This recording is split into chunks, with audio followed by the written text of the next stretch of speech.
Perkenalkan, kami kelompok tutorial 4 akan menjelaskan mengenai analisis Supermarine Spitfire. Berikut adalah anggota kami, yaitu Alwise, Dani, Raffi, dan Husna. Ini adalah pesawatnya. Sejarah singkat. Spitfire atau Supermarine Spitfire adalah pesawat tempur satu kursi Inggris yang paling banyak diproduksi dan penting secara strategis dalam Perang Dunia II. Pesawat ini terkenal karena memenangkan pertempuran Inggris pada tahun 1940 sampai 1941. Pesawat ini bertugas di setiap teater perang dan diproduksi dalam lebih banyak varian daripada pesawat Inggris lainnya. Nah, kemudian ini ada spesifikasi dari pesawat tersebut.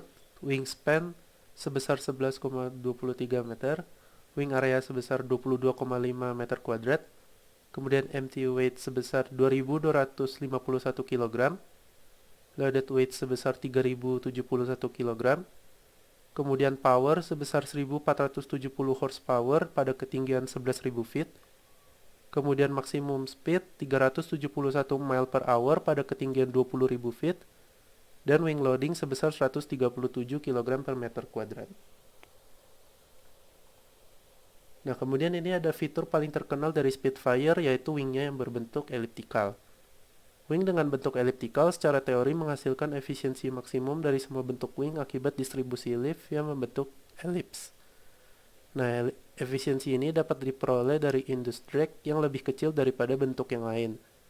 Kemudian terdapat grafik A, yaitu distribusi lift sayap persegi panjang, yang B grafik distribusi lift sayap eliptik atau yang idealnya, dan yang C grafik distribusi lift sayap tapered. Lalu bagaimana kok bisa elliptical tadi menghasilkan industri drag yang lebih kecil? Yang pertama kita harus mengetahui apa itu konsep dari tip vortex. Nah, jadi tip vortex ini terjadi karena perbedaan tekanan wing atas dan wing bawah.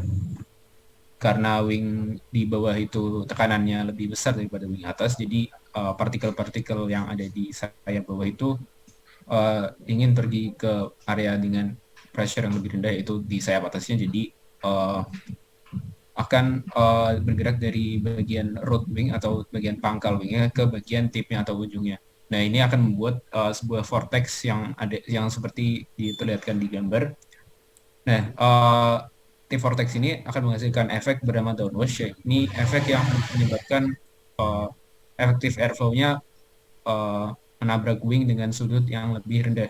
Nah, ini akan menghasilkan yang namanya induced drag. Dan semakin besar tip vortex-nya, akan semakin besar efek downwash-nya yang mengurangi angle-nya tadi, mengurangi sudutnya tadi, dan semakin besar pula induced drag-nya. Nah, jadi karena lift di ujung elliptical wing itu kecil, jadi tip vortex yang dihasilkan juga lebih kecil. Nah, oleh karena itu tip vortex-nya lebih kecil, maka downwash-nya lebih kecil dan induced drag-nya pun lebih kecil. Nah, pada project ini kami ingin membandingkan lift per drag ratio daripada elliptical wing dan rectangular wing. Nah, untuk areanya sendiri kita buat sama, tetapi dapat dilihat bahwa rectangular wing dengan area yang sama akan memiliki span yang lebih kecil. Nah, lalu rasio lift per drag tadi kami jadikan patokan untuk mengukur efisiensi dari konfigurasi wing tersebut, dan untuk rasio lift per drag konfigurasi eliptik kami dapatkan dari literatur yang kami cantumkan di daftar pustaka, dan didapatkan bahwa rasionya untuk wingnya saja sebesar 30,42. Lalu untuk mendapatkan rasio lift per drag dari konfigurasi sayap rectangular, kami menggunakan bantuan komputer, yakni menggunakan software ANSYS Fluent. Dengan menggunakan software tersebut, didapatkan hasil CFD sebagai berikut. Pertama adalah perbedaan tekanan pada permukaan sayap. Didapatkan maksimum static pressure-nya adalah sebesar 5,21 kPa. Dan juga drag force-nya sebesar 1551,4077 1356 Newton. Dan juga lift-nya 22.008,706 Newton. Didapatkan perbandingan antara lift dan drag-nya sebesar 14,21 untuk sayap berbentuk rektangular.